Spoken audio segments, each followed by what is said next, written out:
Hello everyone, a warm good evening to all and welcome to our this session of YouTube channels. So in this session we will discuss about Odisha Public Service Commission OPSC आमर विषय जो गोटे update आसी सेटा आम discussion करवा आपन देखि पारुथिबे डेट होउची 23 जून 2025 माने एक दिन तलर कथा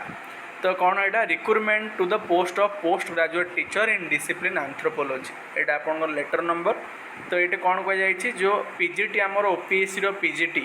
ठीक अच्छे को डिसिप्लिन रे एंथ्रोपोलॉजी डिसिप्लिन रे जोड़ा आपंकर आडभर्टाइज होता के 23-24 जो आमर लास्ट ईयर आडभर्टाइजमेंट होता बर्तमान तार यहाँ एंथ्रोपोलॉजी रे गोटे अपडेट आसी कौन अपडेट आसी ना on the basis of return examination जोड़ा कि आमर 15 आम देखी केबे होता 15 आमर 15/9/2024 आमर जो कौन रिटर्न एग्जामिनेशन होता बुझा पड़ी तो तार भाइबा जो भिभी आमर केबे होता भिभी होता आमर ए मासरे ही होता ए मास माने केबे ना जून मासरे ही आमर भिभी होता जोड़ा कि 11 रु आरंभ होकर 13 मध्य होता बुझा पड़ी मुझे अपडेट देती आपको तो एज पर दो भिभी जो भाइबा फर्स्ट टेस्ट है इंटरव्यू है तापर से माने कनक्लूजन रे पहुँचले और रेकमेंड कर 5 जन को जहाँ भी सैंक्शन स्ट्रेंथ थिला 5 जन से जड़े ओमेन ओके तो successful candidate for recruitment to the post of PGT in anthropology है तो एंथ्रोपोलॉजी रे वर्तमान फाइनल लिस्ट पड़ासिला जो मैंने सिलेक्ट होती से कंग्राचुलेसन मुझे देखाइबी क्यों मैंने सिलेक्ट होते तो यहाँ आमर को डिपार्टमेंट रे आसुची ना school and mass education department ठीक अच्छे school and mass education department तो फाइनाली एंथ्रोपोलॉजी कौन ना ये जो प्रोसेस थिला रिक्रुटमेंट ओपीएससी मु कहबी ये कनक्लूड होउची आ 5 जन ये बर्तमान सिलेक्ट होती ऑल ओडिशा रे सेमानकर एग्जाम होता बुझा पड़ी आपणकर आम कहीपर सेप्टेम्बर एग्जाम होता बर्तमान एवं जून रे 2025 जून रे इंटरव्यू है बर्तमान विदिन आम कहीपर 13 तारीख इंटरव्यू सरला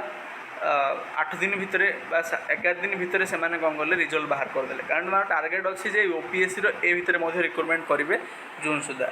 तो कैंडिडेट को एडवाइज कर वेबसाइट को देखिए जाकर जहाँ फर्दर प्रोसेस अच्छी कंप्लीट करेंगे आकॉर्डिंगली से अपॉइंटमेंट लेटर पाइबे ओके तो कैंडिडेट को फर्दर वेरिफिकेशन में भी हो पाए as per the appointing authority बुझा पड़ी तो चलते बर्तमान क्यों मैंने सिलेक्ट होती कंग्राचुलेसन जनइबा ता सहित नाम रिवील करवा आपड़ देखिपे ये क्यों मैंने सब सिलेक्ट होती ना Odisha public service commission OPSC बुझा पड़ी एंथ्रोपोलॉजी रे सिलेक्शन लिस्ट रे आपन देखिपारे जे आमर शुभम प्रसाद साहू जे कि एससीबीसी रु ठीक अच्छे यूआर रे सिलेक्ट होती लोकनाथ राउत एससीबीसी रे सिलेक्शन होती बुझा पड़ी तापर आमर विश्वेश्वर बेहेरा एससी रु सिलेक्शन होती सधा बदानायक ओके एसटी रु एंड कुंतला जानी एसटी रु तो 5 जन एंथ्रोपोलॉजी सिलेक्शन होती तो पुणी थे से कंग्राचुलेसन से एत बड़ माने गोटे अचीवमेंट सिक्योर कर बाकी जो सब्जेक्ट गुड़ा अच्छे जो मानक इंटरव्यू हो जाइए से भाई भाव में आसीज बहुत जल्दी ठीक अच्छे ता सहित अन्य जो सब्जेक्ट आसला से केबे डॉक्यूमेंट वेरिफिकेशन हम केबे इंटरव्यू हम से विषय में ऑलरेडी कही सारी वीडियो जो देखी न जाकि देखिए आउे आपण निजर स्वप्न को साकार करने प्रिपेरेसन करेंगे ठीक अच्छे ता सहित किसी ओपीएससी रिलेटेड इनफॉरमेशन अच्छी जोटा कि आपन सहित शेयर करने को चाहिए बुझा पड़ी जमती आप देखुए जो ओपीएससी कथा कहूँ से गोटे अपडेट आसी जोटा कि आप 21/6 लेटर नंबर 4271 तो असिस्टेंट प्रोफेसर जो आमर स्टेज 1 अच्छी कॉलेज ब्रांच रे तो तार गोटे नोटिस आसी कौन ना रिगार्डिंग द डॉक्यूमेंट कौन सब डॉक्यूमेंट जो मैंने धरी नि सर्टलिस्ट होगले कैंडिडेट बहुत गुड़े आम कहीपर डिसिप्लिन रु कैंडिडेट सर्टलिस्ट होती आगू होगा जाऊँच तो से कौन सब डॉक्यूमेंट आवश्यक कौन आपड़ देखार अच्छे ना जो टाइम ऑफ वेरिफिकेशन है ओरिजिनल सहित सेट ऑफ सेल्फ अटेस्टेड आपन दरकार बुझा पड़ी जमीक आप हार्ड कॉपी होगला ऑनलाइन एप्लिकेशन है जोटा कि पीपीएसएन रु आप माने पाइबे online application available on the website रू आपण पाइबे आपणकर ई चयन पोर्टाल जो अच्छे से पाइबे तापर 3टा पासपोर्ट साइज फोटो आपन दरकार है तापर आपण को बायोडाटा जो अच्छी बायोडाटा फॉर्म विथ आपन अटेस्टेशन करेंगे सेटा आपन को डाउनलोड हो वेबसाइट रू सेटा को प्रिपेयर कर रखिए आपन हाई स्कूल सर्टिफिकेट है सबुथिर ओरिजिनल विथ जेरेस एंड सिग्नेचर तापर आपन यूजी बा +3 बा अंडर ग्रेजुएट बा bachelor degree certificate master degree certificate आपन दरकार ये ओके तापर एमफिल रहा जदि आप एमफिल अच्छी तो तार देवे नेट जदि आप अच्छी तार नेट कि जेआरएफ अच्छी तो जेआरएफ देवे है पीएचडी आप अच्छी PhD original with soft copy आप माने जेरॉक्स बा सेल्फ अटेस्टेशन देवे जदि आप माने अन्य कौन सी स्टेट रू आपणकर स्कूलिंग कंप्लीट कर ओडिया टेस्ट पास सर्टिफिकेट दरकार आपन को बुझा पड़ी तापर कास्ट सर्टिफिकेट आपन दरकार जो भी कास्ट बिलंग्स कर आइडेंटिटी कार्ड जदि आप स्पोर्ट्स अच्छा जदि आप डिजेबिलिटी ताले आपनकर डिजेबल सर्टिफिकेट प्रोड्यूस करा पड़ो ओके तापर जहाँ भी रिसर्च पब्लिकेशन अच्छी तार गोटे जेरक्स कॉपी आपको देवा पड़ो कारण आपड़ जानते असिस्टेंट प्रोफेसर जो ओपीएससी स्टेज 1 रिक्रुटमेंट होची से आपणकर पब्लिकेशन बहुत मैटर करे ओके जदि देखी ना मोर वीडियो जाई देखिपारे चैनल रे जे पब्लिकेशन किभली भाव में गेम चेंजर हो पार आपड़ एक्सपीरियंस नहीं पारे तापर आप टीचिंग कि पोस्ट डॉक्टरल एक्सपीरियंस टीचिंग किसी एक्सपीरियंस अच्छी कि पोस्ट डॉक्टर एक्सपीरियंस अच्छी आप नहीं पारे आज गोटे स्टूडेंट मो मेसेज करते सर मोर 2 इयर्स एक्सपीरियंस अच्छी प्लस मोर कौन नेट अच्छी मु एलिजिबल कि मु माने माने सिलेक्शन होबार चांसेस अच्छी कि हाँ तुम तो एलिजिबल अब जेहेतु 2 इयर एक्सपीरियंस अच्छी आपड़ से भाव में 4 मार्क पाइबे एक्सट्रा जोटा कि अन्य मानू आपन को आगर देखा माने सहयोग कर ओके आवार्ड्स जदि किसी गवर्नमेंट कि स्टेट कि नेशनल गवर्नमेंट अवार्ड पाई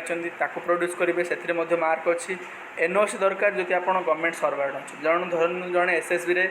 जॉब कर धरन जड़े आरएच चाकरी कर धरन जड़े जेटी अच्छा कि धरन जड़े पीजीटी अच्छा तो सेमाने जदि ये अपियर करेंगे एनओसी दरकार बुझा पड़ी तो एनओसी ये आपन को आवश्यक तापर आप आसो कौन ना ये ना एनी प्रूफ ऑफ आइडेंटिटी आउ किसी प्रूफ ऑफ आइडेंटिटी से देवे एनी अदर डॉक्यूमेंट जहाँ भी तो candidate are required to mention submitted by me and certified as genuine and has not be cancelled okay ये सब लिखार अच्छे आउ देवार अच्छे तो यहाँ गोटे माने आम कहीपर डॉक्यूमेंट प्रथम रेडी कर दूँ जदि आप आवेदन करते ओके जो मैंने तो आसी से अलरेडी करेंगे करुवे आ जो मैंने आउट होनी जो सब discipline regarding the short list okay तो बहुत जल्दी हम कारण एबे जो प्रोसेसटा चली टार्गेट अच्छे जून जुलाई भितर कंप्लीट करेंगे जून तो है कि मे भी जुलाई में भी हो पारे ठीक अच्छे तो यहाँ है कौन आपंकर ओपीएससी गोटे अपडेट थिला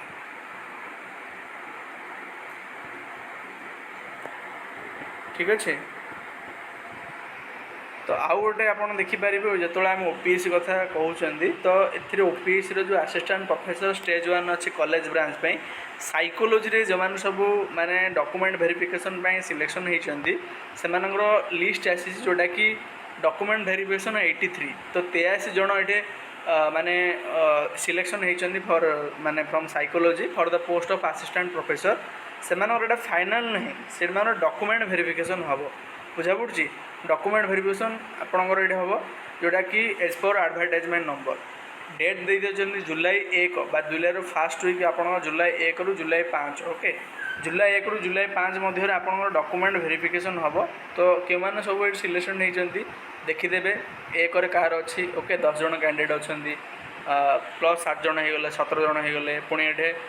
2 रे अच्छा 17 जन 3 रे होगले आप 17 जन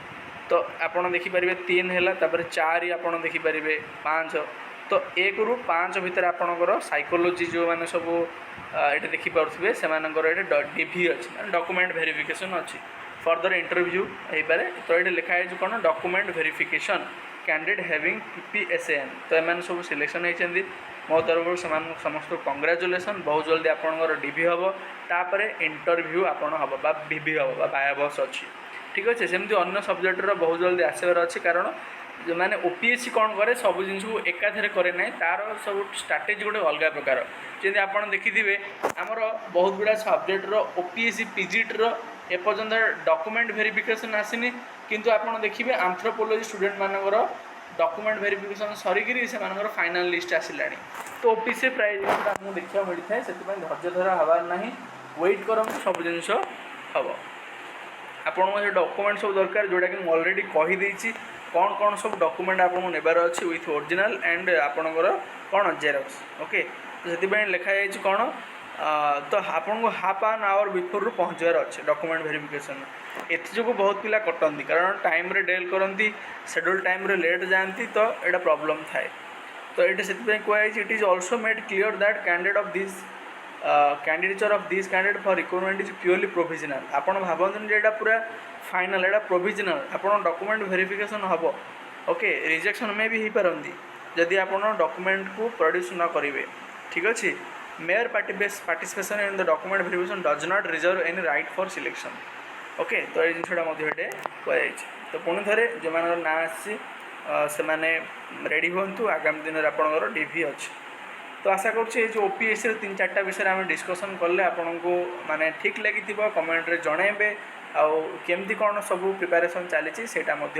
जनइबे आशा करुँच समस्त भल लगी जदि प्रयास भल लगी चैनल में सब्सक्राइब करदे सांग मान सहित शेयर कर निजर सहयोग हाथ बढ़े पारे आउ गोटे छोटिया लाइक करदे धन्यवाद समस्त को जॉइन होइथिबारु जय जगन्नाथ।